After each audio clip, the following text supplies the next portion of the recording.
Bonjour, est-ce que vous pouvez vous présenter s'il vous plaît? Bonjour, je suis Mikola Kuzin, donc français d'origine ukrainienne pour ma mère, donc j'ai 54 ans et je suis président en exercice du comité Ukraine 33 créé en 1982 sur Lyon. Vous connaissez bien le sujet, je crois, de la famine qui a eu lieu justement en Ukraine à l'époque. Vous pouvez nous en parler s'il vous plaît, en 1933? Alors, en 1932-33, donc à la fin du premier plan quinquennal, au moment où la collectivisation avait, par la force, amené pratiquement tous les paysans ukrainiens, russes, du Kazakhstan et du bassin inférieur de la Volga dans les kolkhozes, la politique stalinienne a pris un tour tout à fait dramatique et exclusivement orienté contre l'Ukraine. Les frontières ont été fermées, les réserves de grains, y compris pour les semailles à venir, ont été toutes confisquées. Les silos remplis étaient sous bonne garde, les paysans n'y avaient pas accès et ils avaient l'interdiction de se déplacer entre districts, entre villages pour aller chercher de l'aide alimentaire et ils étaient interdits de rentrer dans les villes. Ce qui fait qu'en un an et demi, une fois que les paysans ont terminé de manger leur dernier bétail, leur dernier grain, se sont nourris avec ce qu'ils trouvaient, les animaux domestiques, le cuir, l'herbe verte au printemps, et c'est pour ça qu'au printemps 1933, il y a eu sur certaines journées plus de 20 000 morts du fait de cette famine, puisque les gens arrivaient exsangues, ils étaient gonflés par l'œdème de la faim. On compte au total sur cette dernière année et demie de famine très aiguë, entre alors les batailles de chiffres, puisque les chiffres ont longtemps été interdits et les recensements ont longtemps été interdits, mais entre 4 et 7 millions de morts à cette occasion. Et donc cette histoire a longtemps, beaucoup trop longtemps, été tue en Occident. En Ukraine, il était bien entendu dans l'ex-URSS interdit d'en parler jusqu'en 1991. Donc nous, on avait décidé en 1982, on s'apprêtait à fêter le 50e anniversaire de cette tragédie en 83, de constituer ce comité pour petit à petit commencer à répandre la connaissance et la demande de reconnaissance de ce génocide à partir de la France. C'était le cas déjà dans d'autres pays, avec des diasporas ukrainiennes nombreuses, notamment aux États-Unis, au Canada, en Angleterre et en Allemagne.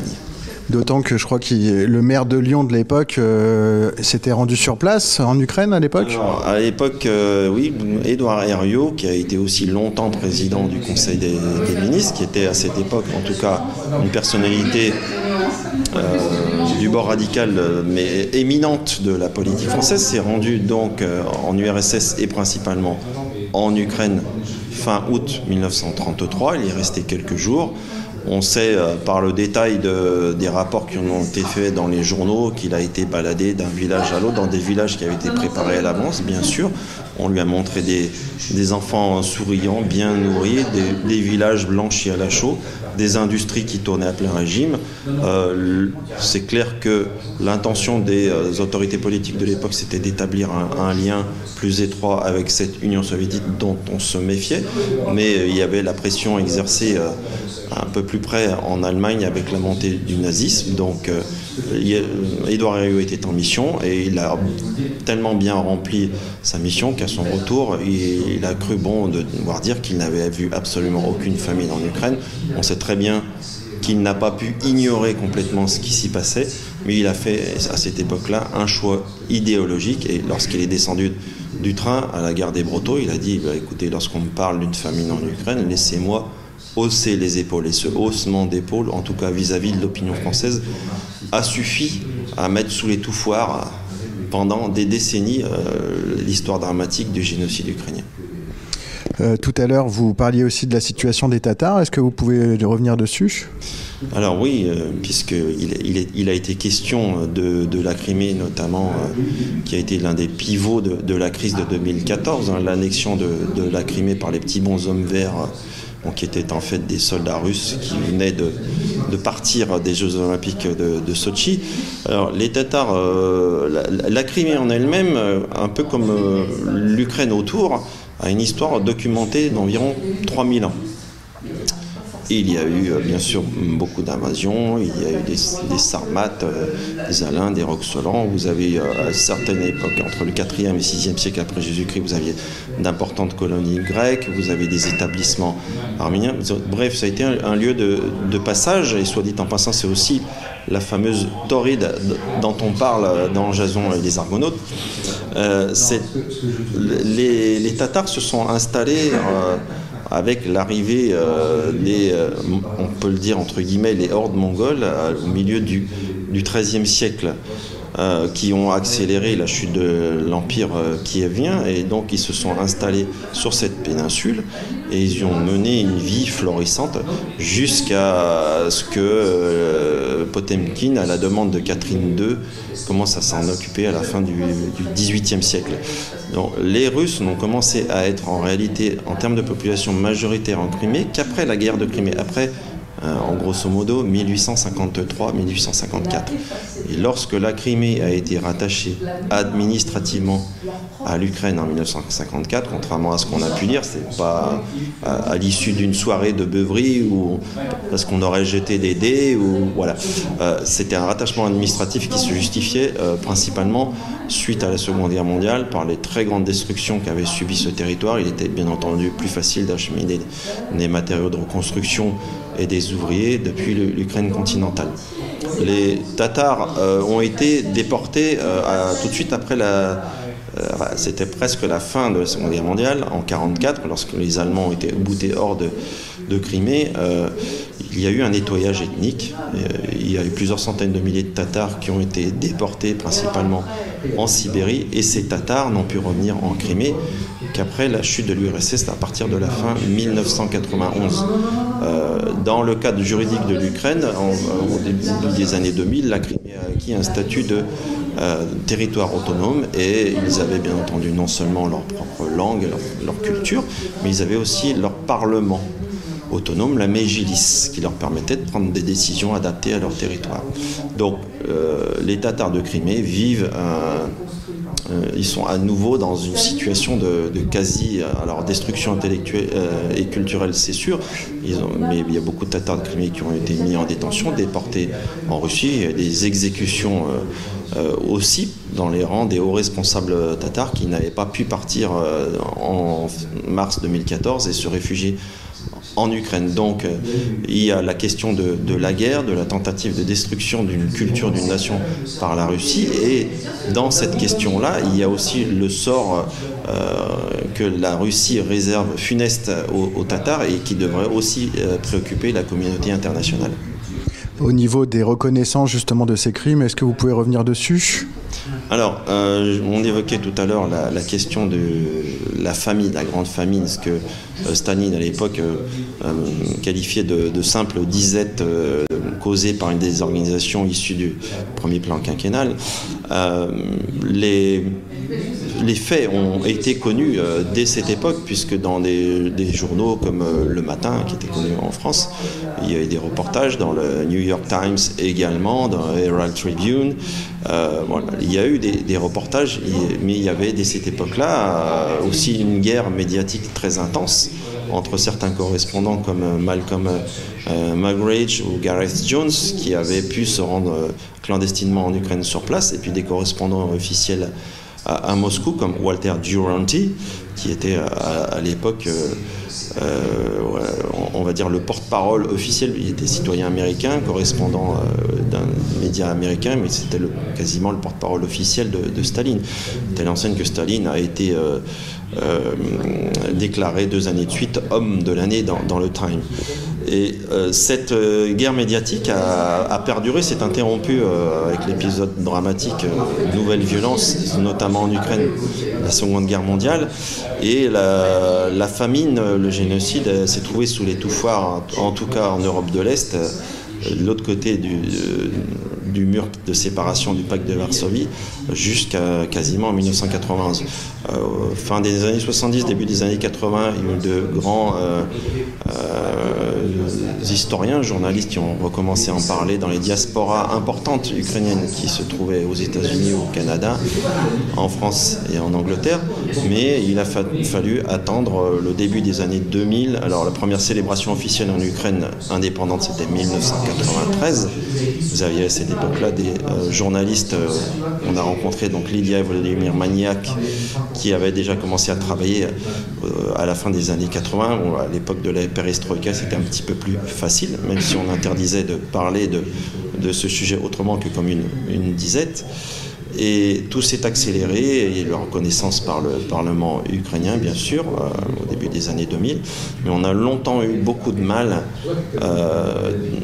dans ce qu'on appelle le monde libre, dans le monde occidental, à faire reconnaître cette famine comme un génocide, parce que sur l'exemple de la France, il y avait certains milieux progressistes à cette époque-là qui, entre autres à cause de la montée du nazisme, avaient fait le choix délibéré d'embrasser complètement l'idéologie développée par Staline dans l'Union soviétique, et pour eux, il n'était absolument pas question d'émettre la moindre critique. Donc, je parlais tout à l'heure de l'immense surprise qui avait constitué donc, le 15 décembre dernier le vote par le Parlement européen. C'était attendu depuis plusieurs années. Le Parlement européen, en 2008, je crois, avait parlé d'une journée commémorative et avait invité à reconnaître un crime contre l'humanité. Mais cette fois, le Parlement européen a reconnu officiellement cette famine comme un acte de génocide. Donc, c'était le 15 décembre 2022. Une décision historique qui, malheureusement, à mon sens, est passée quasiment inaperçue, en tout cas en France. Il y avait eu le Bundestag aussi qui avait reconnu auparavant. Le Bundestag, bien entendu, c'était attendu, il y avait beaucoup d'opposition. Si vous voulez, pendant 90 ans, on a commémoré le 90e anniversaire en novembre dernier. En tout cas, en Occident, la non-reconnaissance de ce génocide en tant que tel a toujours été principalement une pure question idéologique. Alors, si on va aller un petit peu plus loin dans les détails, vous avez certains États des États-Unis qui l'ont reconnu, mais on va dire Washington n'a jamais reconnu officiellement, parce que jusqu'à présent, ils se sont toujours dit que, ce faisant, il sera en porte-à-faux vis-à-vis de la Turquie, qui est un membre de l'OTAN, relativement à la question du Yéguén, du génocide arménien. Il y a des questions mémorielles qui sont aussi intriquées. Et puis, oui, des lobbying... alors je dis toujours de forces progressistes, mais voilà, en tout cas de certains secteurs de la pensée de gauche en France, des intellectuels pendant très longtemps, presque jusqu'à la fin de l'URSS, qui embrayaient le pas systématiquement de tout ce qui se disait au Soviet suprême. Donc ça, dans le milieu universitaire français, il y a eu beaucoup de débats, mais encore aujourd'hui, ça par contre c'est une spécificité presque franco-française. Dans certaines universités françaises, vous avez encore des enseignants qui font librement, et je le regrette à mon sens, du prosélytisme néo-stalinien. L'Union européenne a reconnu que la Russie était un État terroriste. Vous pouvez nous en parler aussi ? Alors, le 15 octobre dernier, l'Assemblée parlementaire du Conseil de l'Europe avait reconnu via une motion la Russie comme État terroriste, et le 15 novembre, c'est le Parlement européen qui a voté une motion en reconnaissant la Russie comme État sponsor du terrorisme. Alors on va dire qu'il y a une petite nuance, malgré tout, voilà, quand j'entends encore aujourd'hui, on l'évoquait tout à l'heure, des personnalités politiques appelant à négocier, à s'entendre avec Poutine. Voilà. Le régime actuel est sponsor du terrorisme. On sait que notamment Poutine a organisé les attentats de Moscou qui ont fait plusieurs centaines de morts en 1999 pour justifier le début de sa seconde guerre de Tchétchénie. Donc c'est un État sponsor du terrorisme, et c'est un État qui, en tout cas par le biais de ses dirigeants, qui se réclame comme héritier direct du stalinisme. Stalinisme qui est à l'origine du crime de génocide commis en 1932-33 contre les Ukrainiens. Donc qu'est-ce qu'on attend, qu'est-ce qu'on peut attendre, qu'est-ce qu'on pourrait négocier avec un tel État ? C'est absolument impossible d'entrevoir une moindre possibilité de paix en l'état avant un retrait total des troupes russes d'Ukraine. Pourtant, il y a un processus de paix qui a l'air de se dessiner actuellement. Je crois qu'il y a le ministre Kouleba justement qui s'est dit ouvert à la résolution de ce conflit. Ah, mais les Ukrainiens sont depuis le 24 février 2022 ouverts à la paix, comme ils l'étaient auparavant. Il faut noter dans cette guerre une totale dissymétrie, je dirais même une asymétrie entre les deux situations. Un État colonial qui s'est lancé dans une nouvelle guerre de destruction contre son voisin, et puis une Ukraine qui, au soir du 23 février 2022, n'avait jamais tiré un seul coup de feu, en tout cas depuis 1922, contre la Russie. Donc la paix, oui, et le gouvernement ukrainien continue à affirmer qu'il veut la paix. Si demain Vladimir Poutine ordonnait la cessation des combats et le retrait de ses troupes, la paix interviendrait immédiatement.